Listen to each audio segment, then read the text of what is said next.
Would it just be you staying, or Excuse me? Mrs. Marlowe? No.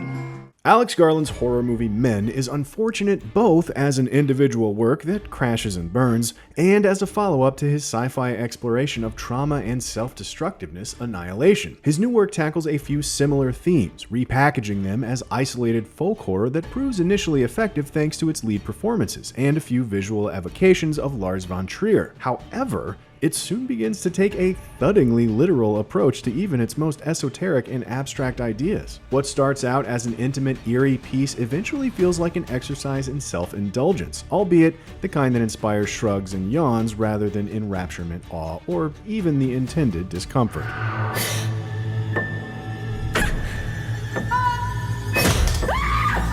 Why are you doing this?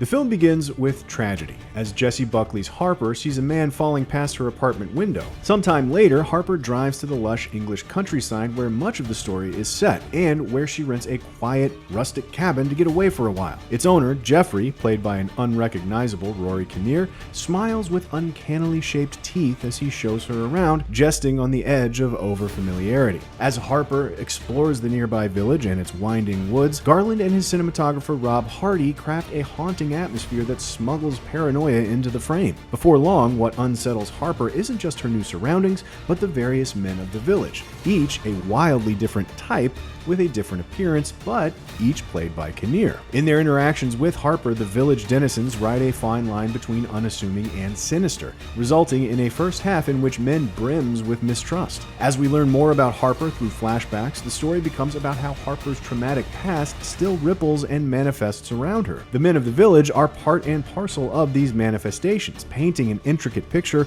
of the ways most women are forced to experience a world created by men and dominated by their gaze, which gives rise to the aforementioned paranoia. Garland's concentrated societal microcosm also has a distinctly theological tone, which at first offers hints about its subtext. There are a number of biblical undertones, although they're ones that are immediately and explicitly explained. It sets the stage for the ways in which the film begins to slip, even as it further contextualizes societal structures like religion and policing as hostile towards women. These hostilities are immediately effective when they weave their way into mundane conversations, despite the fact that Kinnear's appearance as several side characters, each with their own ill-fitting wig, is often ridiculous. Let's just say that Kinnear understood the assignment. Playing various men to whom the title seemingly refers, each meant to embody both explicit and implicit aggressions against Harper. At times, he's downright chilling. Buckley is mesmerizing in her role as well. As a singular piece about the ways gendered traumas manifest, these elements work like a charm. But when Men begins to step foot into more overtly horror territory, it quickly collapses in on itself. Every aesthetic element that initially soars is eventually recontextualized in service of a story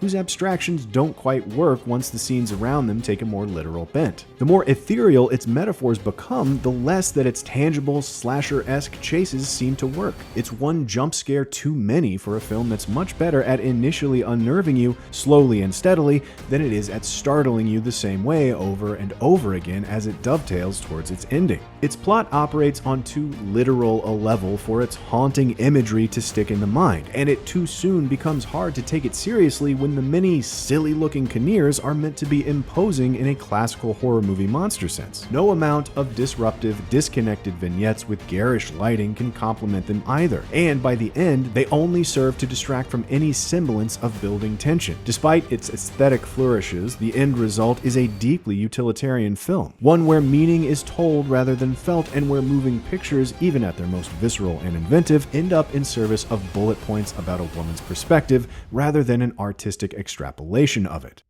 Apple from the garden? Yeah, it was delicious. No.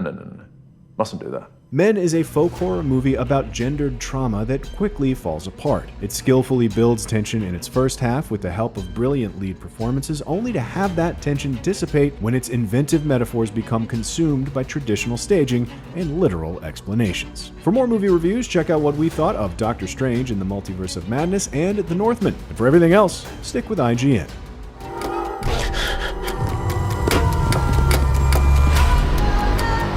Want to play a game? You hide, I'll seek. You must feel an awful sense of guilt.